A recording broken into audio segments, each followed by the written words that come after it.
Doctor صاحب ایک اور خبر میں آپ کے ساتھ شیئر کرنا چاہتا ہوں کہ جب ہم مودی مینٹالٹی کی بات کرتے ہیں تو وہاں مسلمان تھے رہنے والے کافی زیادہ، یعنی اتنے پاکستان میں اتنے ہی وہاں بھی مسلمان ہیں اور وہ ریپریزنٹ بھی کرتے ہیں، چلے ان کی اپنی مرضی، اپنا ملک ہے۔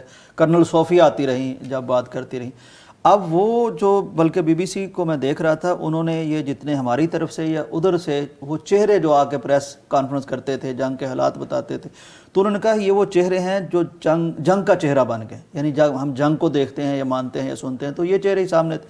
ایون ڈاکٹر صاحب اس کو بھی نہیں چھوڑا، مسلمان سمجھ کے اس کو غدار کہہ کے اس کے گھر پر بھی حملہ کر دی۔ انا للہ و انا الیہ راجعون۔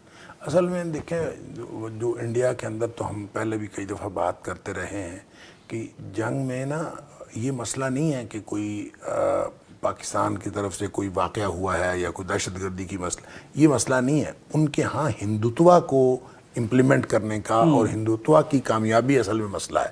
وہ انڈیا کو وہ ہندوتوا نظریے کے تحت چلانا چاہتے ہیں اور اس میں کسی اور کی کوئی گنجائش نہیں ہے، وہ مسلمان ہو، وہ چاہے وہ انڈین ہو، جتنا مرضی ان کو اپنے وفاداری کا یقین دلاتا رہے۔ اور مسلمان بیچارے وہاں کے جو ہیں انہوں نے وفاداری کا یقین نہیں دلانا تو اور کیا کرنا ہے۔ یعنی یہاں میں پاکستان میں کچھ لوگوں کو سن رہا تھا کہ وہ کہتے ہیں جی وہاں کے فلاں مسلمان نے یہ کہہ دیا، فلاں مسلمان نے یہ کہہ دیا۔ وہ کیوں نہ کہیں، وہ ان کا ملک ہے، انہوں نے اپنے ملک کے لیے کہنا ہے، وہ مجبور ہیں۔ اور ہمیں بھی یہ توقع نہیں رکھنی چاہیے ان مسلمانوں سے کہ وہ وہاں انڈیا میں بیٹھ کے وہ پاکستان کی حمایت کریں یا ان کو پاکستان کی حمایت کرنی چاہیے۔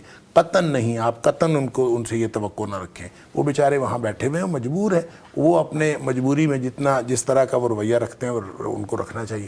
لیکن جو مودی مینٹیلٹی ہے، جو ہندوتوا مینٹیلٹی ہے، وہ ان کو پھر بھی نہیں چھوڑ رہی۔ وہ ساری وفاداری کا یقین دلانے کے باوجود پھر بھی نہیں چھوڑ رہے کہ آپ دیکھیں کرنل صوفیہ جو ہیں وہ پورا ان کو ریپریزنٹ کرتی رہی ہیں، لیکن اب اس کے باوجود جو ہے ان کو مسلمان سمجھ کے ان کے اوپر غداری کے فتوے ہیں اور اس طرح کا۔